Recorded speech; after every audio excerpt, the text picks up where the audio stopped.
प्यारे विद्यार्थियों, आज की हिंदी कक्षा में आपका स्वागत है। आज हम कक्षा 11वीं हिंदी आधार पाठ्यक्रम के विषय में चर्चा करेंगे, समझेंगे। अंग्रेजी में इसे हिंदी सिलेबस कोर कहा जाता है। हिंदी में हिंदी आधार कहते हैं, कहीं हिंदी केंद्रिक भी कहा जाता है। इसका कोड संख्या है 302। तो हम आज इसी हिंदी कोर या हिंदी आधार पाठ्यक्रम के विषय में चर्चा करेंगे। जैसा कि आपको पता है, इस बार केंद्रीय माध्यमिक शिक्षा परिषद यानी सीबीएसई ने पाठ्यक्रम में परिवर्तन किया है और परीक्षा प्रारूप में भी परिवर्तन किया है।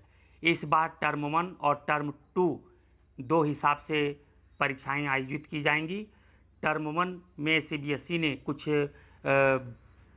विशेष पाठों को रखा है और उसी तरह टर्म 2 में भी कुछ विशेष पाठ को रखा गया है और उन्हीं के आधार पर प्रश्न पत्र बनेंगे और परीक्षा आयोजित की जाएगी। तो हम सबसे पहले टर्म 1 2021-22 के विषय में समझते हैं, यानी 2021-22 के हिसाब से टर्म 1 का क्या पाठ्यक्रम है और कितने अंक की परीक्षा होगी, इसके विषय में हम विस्तार से समझते हैं।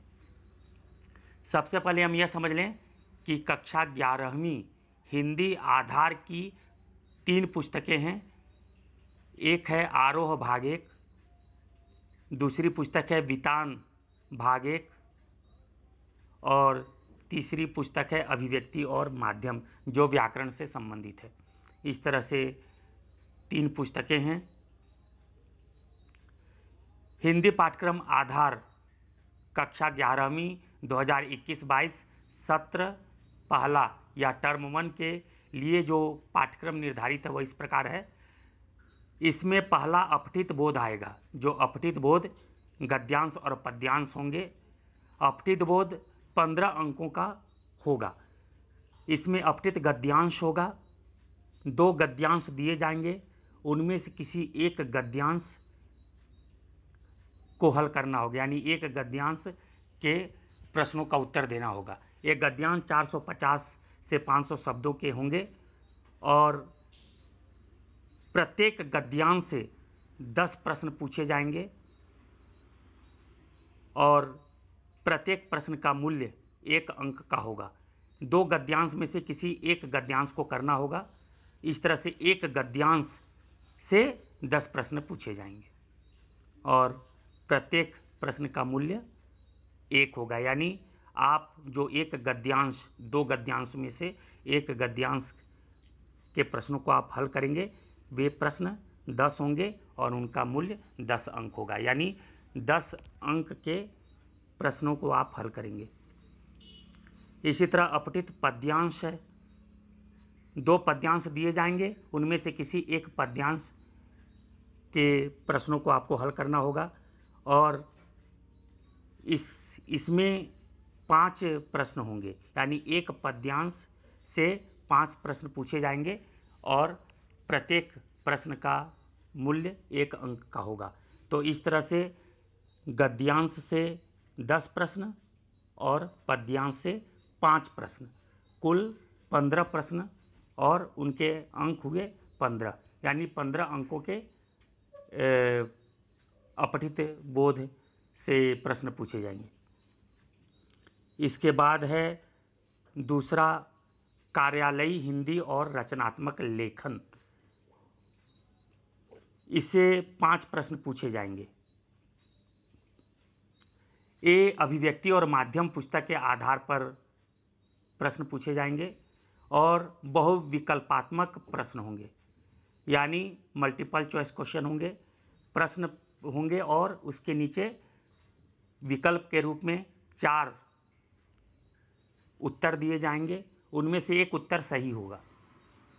प्रश्न होगा और प्रश्न के उत्तर के रूप में 4 विकल्प दिए जाएंगे, जिनमें से एक विकल्प सही होगा और उस एक सही विकल्प को ही चुनना होगा।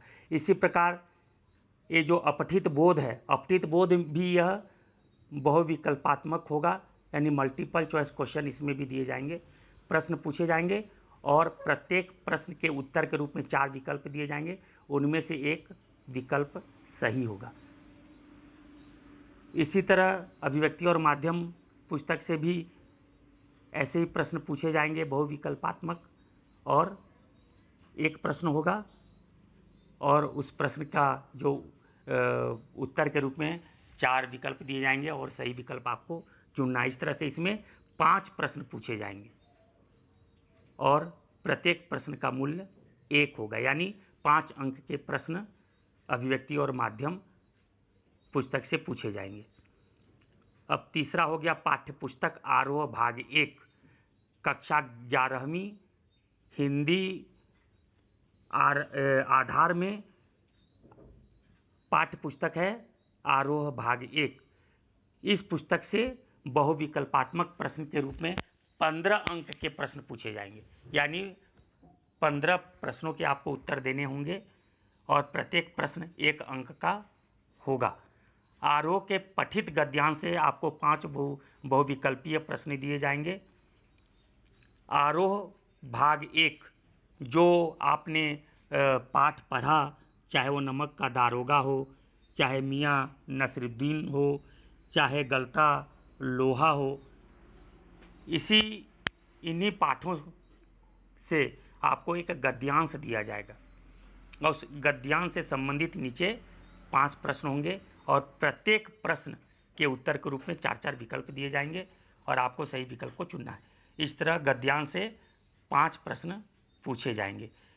इसी तरह आरोह के पद्यांश से, जो पद्यांश आपने पढ़ा, कबीर का हम तो एक एक करी जाना हो, या संतो देखत जग बौराना, या मीरा का मेरे तो गिरधर गोपाल दूसरो न कोई, या पग घुंघरू बांध मीरा नाची, या सुमित्रा नंदन पंत की कविता वे आँखें। तो ये है पद्यांश। इनमें से आपको एक पद्यांश दिया जाएगा, इन कविताओं से आपको पद्यांश दिया जाएगा। उस पद्यांश से संबंधित नीचे 5 प्रश्न दिए जाएंगे। ये पांचों प्रश्न बहुविकल्पीय होंगे। प्रत्येक प्रश्न के उत्तर के रूप में 4 विकल्प दिए जाएंगे, आपको सही विकल्प चुनना है। तो इस तरह से आरोह पठित गद्यांश से 5 प्रश्न और पठित पद्यांश से 5 प्रश्न दिए जाएंगे और ये गद्यांश और पद्यांश के रूप में होंगे जो पठित पाठ से लिए जाएंगे। लेकिन जो तीसरा है, इसी आरोह के जो पठित पाठ हैं, चाहे वह पद्य हो या चाहे गद्य हो, उनसे 5 प्रश्न पूछे जाएंगे। यहाँ गद्यांश या पद्यांश नहीं दिए जाएंगे, बल्कि गद्य और पद्य दोनों से ही मिलाकर आपसे 5 प्रश्न पूछे जाएंगे और प्रत्येक प्रश्न 1 अंक का होगा। इस तरह से ये पांचों प्रश्न भी बहुविकल्पीय होंगे। प्रश्न पूछे जाएंगे, उत्तर के रूप में 4 विकल्प रहेंगे, आपको सही विकल्प चुनना है। आरोह जो पहला है, आरोह भाग 1 का जो पठित गद्यांश है, वो गद्यांश से आपको पठित पाठों से आपको गद्यांश दिया जाएगा। दूसरे में पठित जो पद्य पाठ है, उससे आपको पद्यांश दिए जाएंगे। लेकिन जो तीसरा है, वह गद्य और पद्य दोनों से मिला के आपसे प्रश्न पूछा जाएगा। तो इस तरह से पाठ्य पुस्तक आरोह भाग 1 से 15 अंक के प्रश्न पूछे जाएंगे। इसके बाद अनुपूरक पाठ्य पुस्तक है वितान भाग 1। इससे बहुविकल्पात्मक 5 प्रश्न पूछे जाएंगे। आपने कुमार गंधर्व का भारतीय गायिकाओं में बेजोड़ लता मंगेशकर आदि पाठ तो पढ़े ही होंगे। तो इन पाठों से प्रश्न पूछे जाएंगे और ये जो प्रश्न हैं वे 5 अंक के होंगे, यानी आपसे 5 प्रश्न पूछे जाएंगे 1-1 अंक वाले, और प्रत्येक प्रश्न के उत्तर के रूप में 4 विकल्प दिए जाएंगे और आपको सही विकल्प को चुनना है। 4 विकल्प होंगे, 4 विकल्पों में से सही विकल्प को चुनना है। मैं आपको बतला दूं कि जो विकल्प दिए जाएंगे उनमें से कुछ विकल्प ऐसे होंगे जो आपको सही लगेंगे। पहला विकल्प भी आपको सही जान पड़ेगा, दूसरा विकल्प भी सही जान पड़ेगा, तीसरा विकल्प भी आपको संशय में डाल देगा कि ये भी सही हो सकता है। लेकिन आपको जो सर्वोत्तम विकल्प है उसे आपको चुनना है। यही बहुविकल्पात्मक प्रश्नों की विशेषता होती है। तो इस तरह से सत्र 1 में कुल 40 अंकों के प्रश्न पत्र आएंगे, 40 अंकों के प्रश्न आएंगे। उसमें 40 से अधिक अंक के प्रश्न होंगे, लेकिन आपको 40 प्रश्न को हल करना है। और ये जो 40 प्रश्न हैं वे एक एक अंक के होंगे। इस तरह से आपको 40 अंकों के प्रश्न को हल करना है। इसके बाद ये तो हो गया 40 अंकों का प्रश्न पत्र आएगा जिसे आपको लिखित में परीक्षा देनी होगी। इसके अतिरिक्त पांचवा है आंतरिक मूल्यांकन, जो सत्र पहला के लिए 10 अंक का है। ये जो 10 अंक है वे आंतरिक मूल्यांकन है, यानी हिंदी शिक्षक आपकी गतिविधियों को, आपकी हिंदी दक्षता को, आपके श्रवण और वाचन से संबंधित ज्ञान को जांच कर आपको अंक देंगे। तो इस प्रकार सत्र पहला में 50 अंक हैं, यानी 50 अंकों की परीक्षा होगी, चाहे वह लिखित में 40 अंक की परीक्षा हो और आंतरिक 10 अंक की परीक्षा या मूल्यांकन हो। कुल मिलाकर 50 अंक की परीक्षा होगी। अब हम यह देखते हैं कि ये टर्म 1 या सत्र पहला है, इसमें जो आपके 3 पाठ्य पुस्तक हैं, पाठ्य पुस्तक आरोह भाग 1, पाठ्य पुस्तक वितान भाग 1 और तीसरी पुस्तक है अभिव्यक्ति और माध्यम। इन्हीं पुस्तकों से टर्म 1 के लिए पाठ्यक्रम निर्धारित हैं, कुछ पाठों को निर्धारित किया गया है। सबसे पहले हम देखते हैं आरोह भाग 1, जो एनसीईआरटी के द्वारा प्रकाशित है। निर्धारित पाठ्यक्रम है, गद्य खंड के अंतर्गत है प्रेमचंद द्वारा लिखित पाठ नमक का दारोगा, कृष्णा सोबती द्वारा लिखित पाठ मियाँ नसीरुद्दीन और शेखर जोशी द्वारा लिखित पाठ गलता लोहा, यह गद्य खंड के अंतर्गत है। पद्य खंड के अंतर्गत है कबीर की कविता हम तो एक एक करी जाना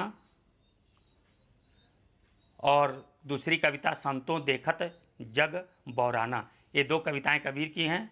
इसके अलावा मीरा की कविता है मेरे तो गिरधर गोपाल दूसरों ना कोई, दूसरी कविता है पग घुंघरू बांधी मीरा नाची।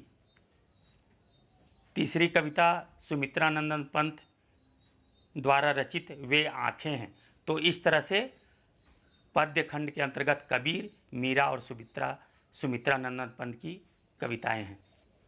अब है अनुपूरक पाठ्यपुस्तक वितान भाग 1, यह भी एनसीईआरटी की पाठ्यपुस्तक है।